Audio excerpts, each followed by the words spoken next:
pernica, apie kurį daug ir Igoris Osininas. Tai yra KOK Grand Prix ketvertuko finalas. Kaip labai laukiu, labai įdomu bus pasižiūrėti, kaip dirbs Igoris. Panašus kovotojai. Igoris Osininas, priminsiu, pusfinalyje nugalėjo Andrėją Serą. Nebuvo lengva, bet jis tą padarė. Stanislavas Renica 3-0 taškais įveikė Dariušą Skočiką iš Lenkijos ir, sakykime taip, dėl Osinino pergalės, apie kurį šiek tiek klausimų buvo, dėl Stanislavo Renicos, Igoris Osininas, tai yra KOK Grand Prix ketvertuko finalas. Ilgai laukiu, Igoris kaip visada panyręs giliai į save, matosi žvilgsnis į apačią, dirbs Igoris, kai aukštaninkė. Panašus kovotojai. Igoris Osininas, priminsiu, pusfinalyje darbininkas nugalėjo Andrėją Serą. Nebuvo lengva, bet jis tą padarė. Stanislavas Renica 3-0 taškais įveikė Dariušą Skočiką iš Lenkijos. Osininas labai susikaupęs, dėl Osinino pergalės nuo šios kovos priklausys, dėl Stanislavo Renicos pusfinalyje klausimų nebuvo apskritai. Nugalėtojo vardas ir nebus. Įrašas, kuris Igoris kaip visada panyręs giliai į save, matosi žvilgsnis į apačią, kai aukštaninkė lengva. Stanislavas Renica. Eina dirbti. Viena iš tų jaunųjų Moldovos žvaigždžių. Na taip. Daug darbo atiduoda. Kovos įspūdį gerą paliko. Nuoširdžiai pradeda ruoštis, tai tikrai daug. Labai, man netgi galėčiau aktyvus kovotojas, daugiau už kitus, taip pat smagiuojantis. Igoris Osininas labai susikaupęs, nes nuo šios kovos priklausys, ar tavo įraše nebuvo to KOK Grand Prix jaunatviško vardas ar naivumo. To chaoso nebuvo, buvo labai viskas protingai atlikta. Įrašas, kuris, na ir vėl ta pati kada maloniai klausosi. Palaikymo komanda, nu taip. Čia Stanislavas Renica, rimtai palaikomas yra ir publikos. Viena iš tų jaunųjų Moldovos žvaigždžių. Kartu eina visą tavo komandą, visi sekė. Po pirmos kovos įspūdį gerą paliko, taip pat palaiko žmonės. Iš tikrųjų, labai dar viena aktyvus kovos. Įspūdingai atrodo, kaip žmonių nedažnai pamatysi, ką ten dažnai tai yra. Gan aktyviai. Dabar galvoju, apskritai esu matęs, kad daugiau nei 10 žmonių. Svarbiausia, nebuvo to super jaunatviško naivumo. To chaoso nebuvo. Buvo labai įkvėpę. Tokie dalykai labai įkvėpę. Na ir vėl ta pati Lion Team. Gal savotiškai čia Stanislavas Renica priverčia dar labiau stengtis. Nors rimtai palaikomas yra ir publikos. Tiek, kai išlipęs ringą, tu ir taip atiduodi. Psichologiškai galbūt jauti, kad turi tokį kaip užnugarį. Kad jeigu nepasiseks, bus kas pagelbės. Na, iš tikrųjų. Kad visi ne vienas yra dar vienas, visi kartu.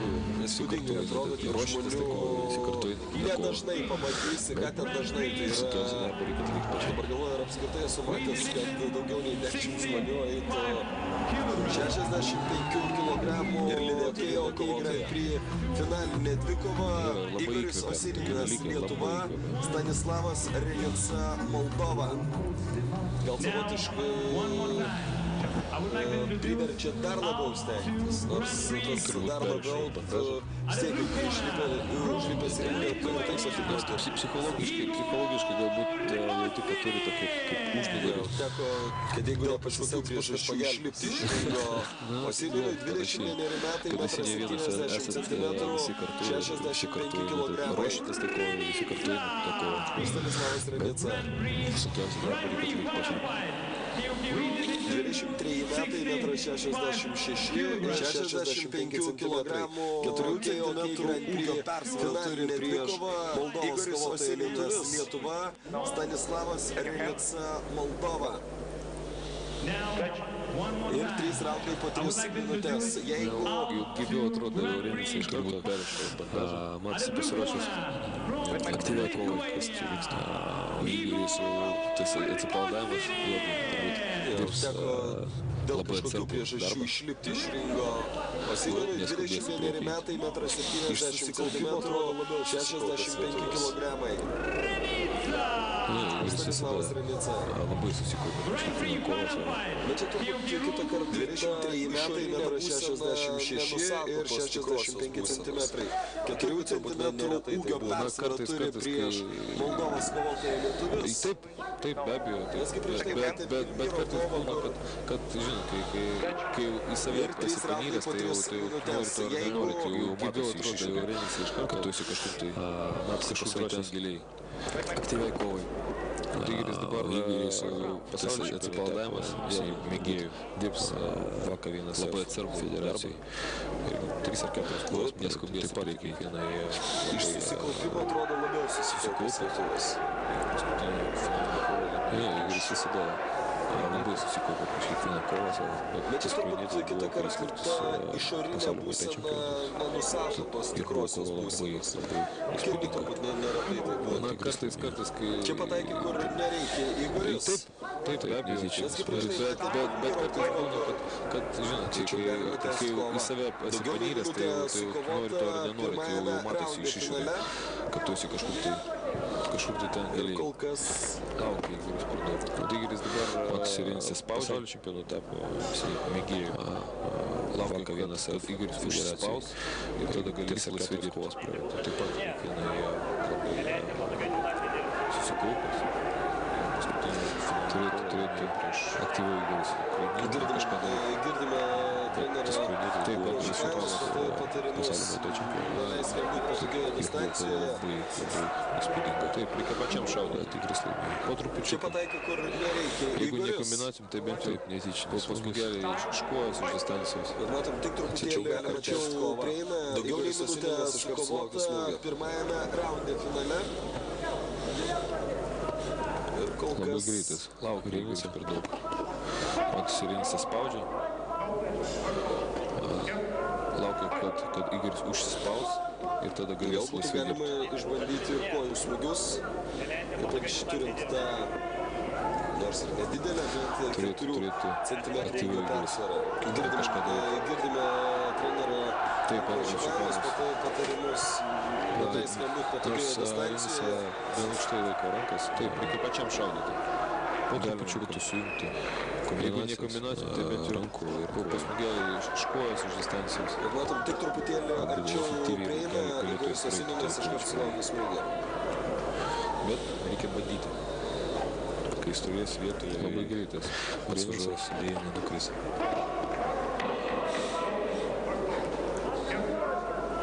Ir pirmasis raundas praktiškai praeitį. Galima išbandyti ir kojų smūgius. Ypač turint tą dar trumpą rezumę apie jį. Nors ir nedidelę, bet 4 cm ūgio persvarą. Tiesą sakant, sunku nesakyti kažką. Irgi pakankamai atsargus finalas. Nors labai atsargus, gan aukštai laiko rankas. Galima būtų sujungti kombinacijas. Kombinacijų, kur kažkokių nebuvo nukritis nei ant vieno, nei ant kito. Bet reikia bandyti. Kai stovės vietoje, apylygių kova, pats važiuos, dėja nenukris.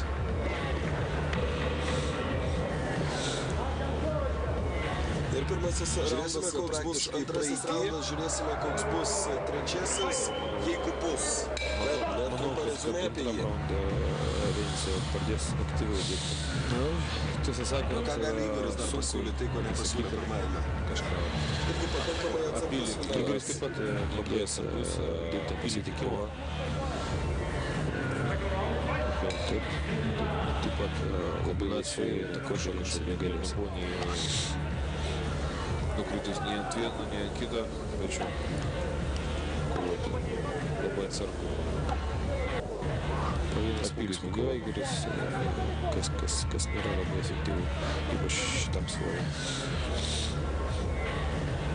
Žiūrėsime, koks bus antrasis raundas, žiūrėsime, koks bus trečiasis, jeigu bus. Manau, kad antram raunde Renica pradės aktyviau dirbti. Lygiai tokia pat antrojo raundo pradžia. Galbūt dabar Renica surengė pirmą tokią kietesnę ataką. Igoris taip pat mėgėjęs Sarkanas Igorio pasitikimo vėlgi buvo antrą kartą. Taip pat geriausias vienas geras, labai laisvai atakoti Renica negalės.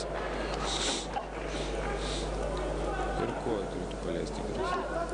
Po ranko atako reikėtų leisti koją į darbą. Po vienas smūgioja Igoris, tada gali kažkokios yra labai efektyviai tikėtis, ypač šitam svoriui. Jūs matom, kad Renica tikrai labiau pasitikintis ir gal šiek tiek labiau pasitikintis ir rankų technikų. Lygiai tokia pat antrojo raundo pradžia. Galbūt dabar Renica surengė pirmą tokią kietesnę ataką. Bet vėl, man atrodo, be rezultatų. Tai aš tokie pakankamai reti Igorio Simonės čia. Šitie dar kojos smūgiai, mums atrodo, kad kartais ir blioką patkai. Ir koją turėtų paleisti. Tas kaulas pradeda susijunginėsi, tavo reikėtų leisti bicepsų darbų. Taip pat truputėlį, kad tavo rankos jau svyra, tai galima kažkaip nebeklausti. Tie smūgiai netgi blokus, matom, kad Renica tikrai aktyvus. Labiau pasitikintis ir gal šiek tiek labiau pasitikintis ir rankų technikų. Tų bandymų imitacija. Aš tai dabar aktyvesnis yra, kaip matom, ką jis ir daro. Ranka koją. Pusfinalyje prieš Lenką buvo geresnis Renica, pakankamai reti. Na taip, nes ir varžovas šitie beje dar pasirinkęs visai kitokį darbą. Mums atrodo, kad kartais yra blokai, bet kai trūksta Igoriui kombinacijų sujungimų, susijunginys ir tavo raumeninį bicepsų tricepsų. Taip pat truputėlį, kad tavo rankas nedirba savo įprastom kombinacijom, sakykim, taip, kad išprovokuoti žmogų netgi bloštis, jie iš to efektyvus. Renica bando imtis iniciatyvos, nors, sakykime, per tas pirmas 5 minutės labiau smūgis, kuris pasiekė tikslą, imitacija. Ir čia jau publika užveda Renicą toliau tęsti sėkmingų veiksmų seriją, nežinau, ar galim sakyti seriją. Pusfinalyje prieš Lenką baigėsi. Pripažinkim, gal momentų, nes ir varžovas buvo pasirinkęs visai kitokį darbą, bet greitai. Bet trūksta Igoriui kombinacijų. Bet trečiame raunde vis tiek turėtų jau būti aktyvesnis. Jeigu galvoja apie pergalę šiandien. Nedirba savo įprastom kombinacijom, sakykime, taip, kad tokio, koks jis buvo. Šitam raunde abudu turėtų visą savo jėgos. Tačiau jeigu dabar būtų pabaiga, turbūt Renica turėtų daugiau šansų laimėti. Smūgis, kuris pasiekė tikslą. Ir čia jau publika užveda Renicą toliau tęsti sėkmingų veiksmų seriją. Nežinau, ar galim sakyti seriją. Antras raundas baigėsi. Gal momentai šioje iš dešinės. Smūgis, kuriam nebuvo pasiruošęs. Bet trečiame raunde vis tiek turėtų jau trečiasis raundas 3 minutės. Jeigu galvoja apie pergalę šiandien, tikėkimės, kad mes išvysime žymiai įdomesnių tokio, koks dalykų kaip pirmąjį ir antrąjį raundus.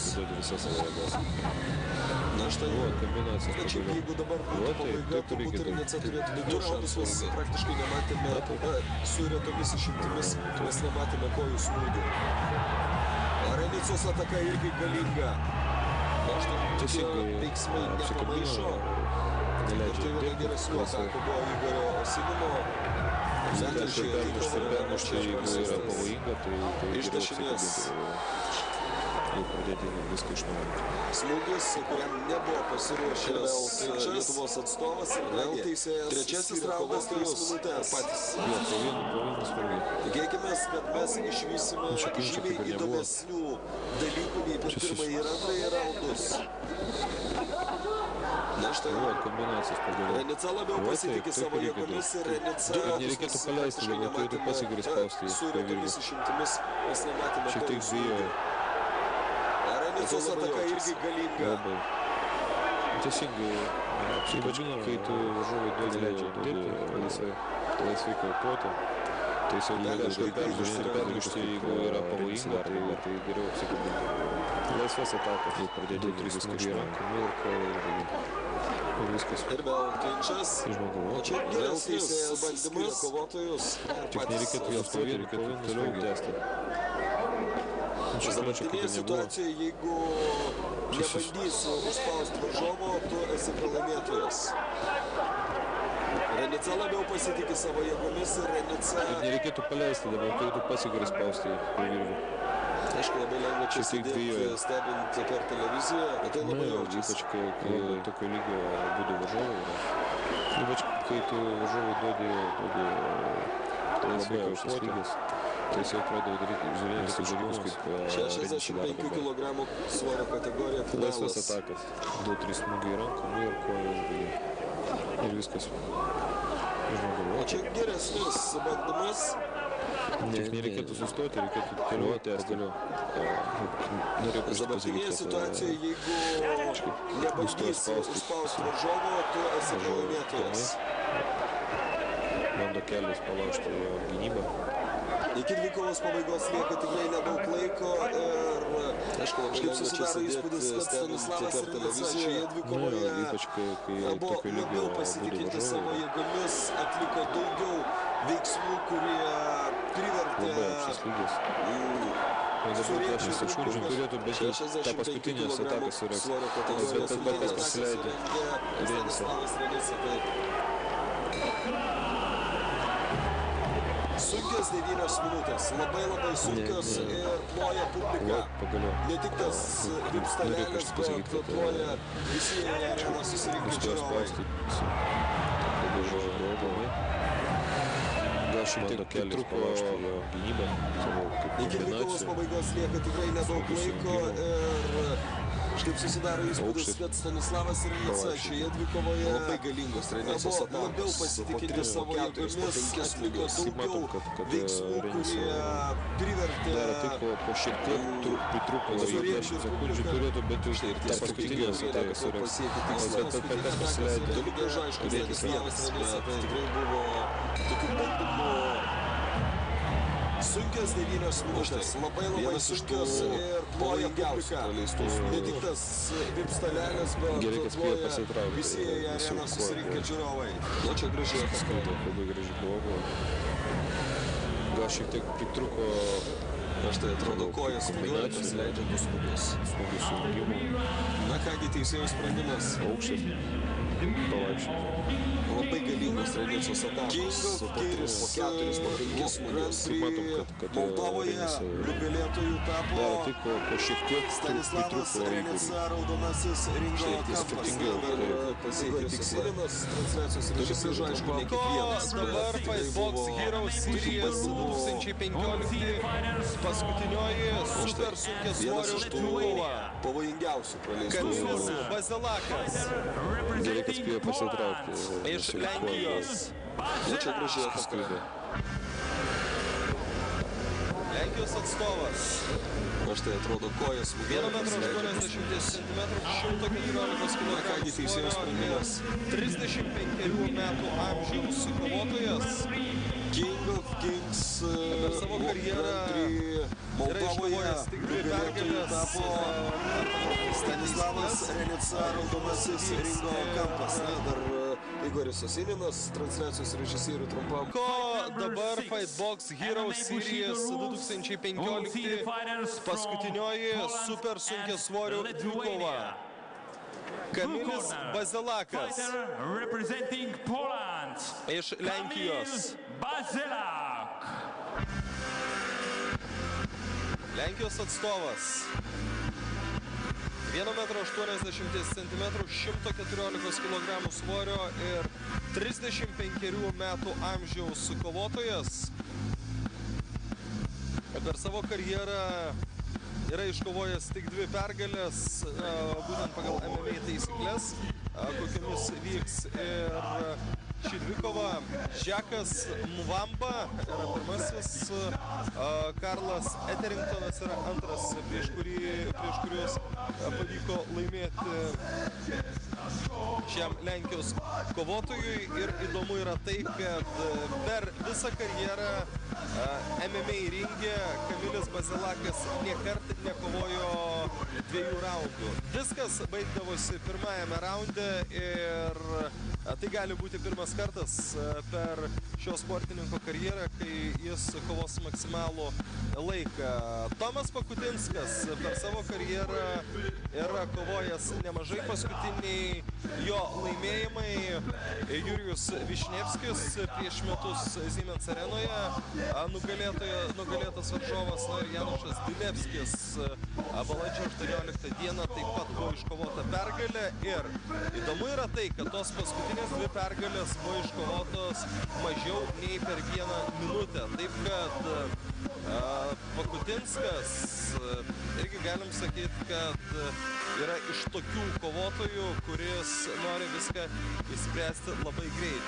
Karjeros pradžioje 2006 metais viską pralaimėdavo jis, tiek Artūrui Sarkovskiui, tiek Henrikui Nyčiai, tiek Sauliui Paltanavičiui, Sergejui Martinovui, Timo Sukonenui, Timūrui Gasanovui, Igoriui Špatenko, ir tada prieš Darių Lilionį buvo iškovota pirmoji pergalė. Na ir sakykime, nuo 2009 metų prasidėjo šiek tiek kita era ir tada pralaimėjimus keitė pergalės. 29 metai yra Tomui Pakutinskui, 1,90 cm.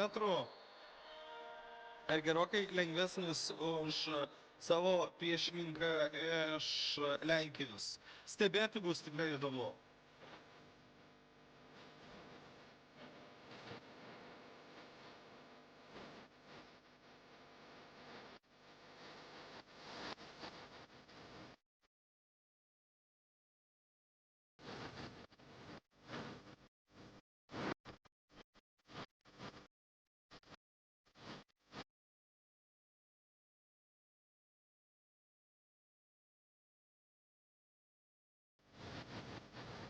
Tomas Pakutinskas. Jeigu kalbėtumėm apie sunkiasvorius,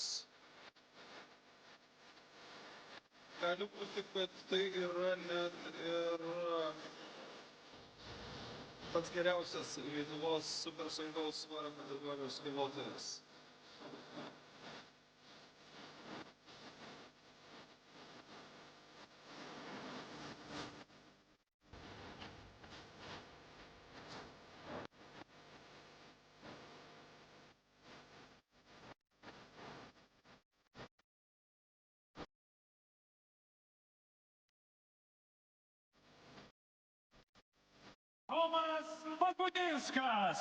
Tomas Pakutinskas jau yra ringe.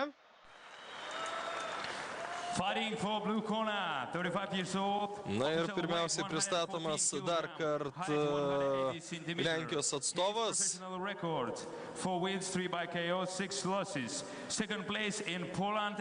Ir Tomas Pakutinskas, Bušidos SVA turnyrų nugalėtojas, daugkartinės MMA turnyrų nugalėtojas ir prizininkas, Lietuvos kickbokso čempionas 2009 ir 2010 metais.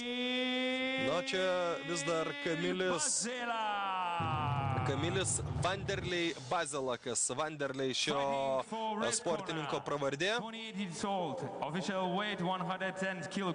Na ir vėl su Tadeušu Holodinskiu. Jis ringo link žengia Tomas Pakutinskas.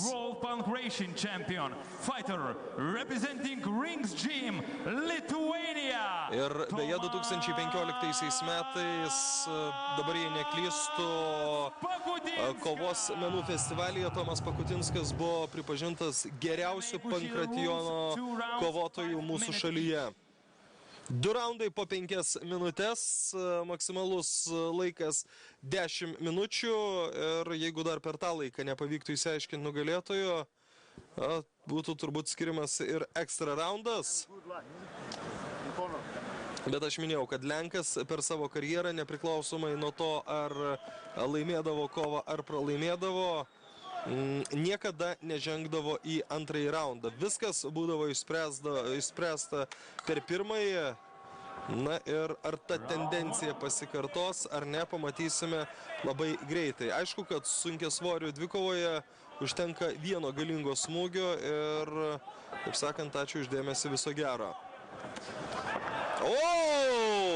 Tomas Pakutinskas viską pradėjo labai greitai. Nepavyko sprando smaugimo veiksmas, nors lyg ir buvo nusitaikęs į tai vis.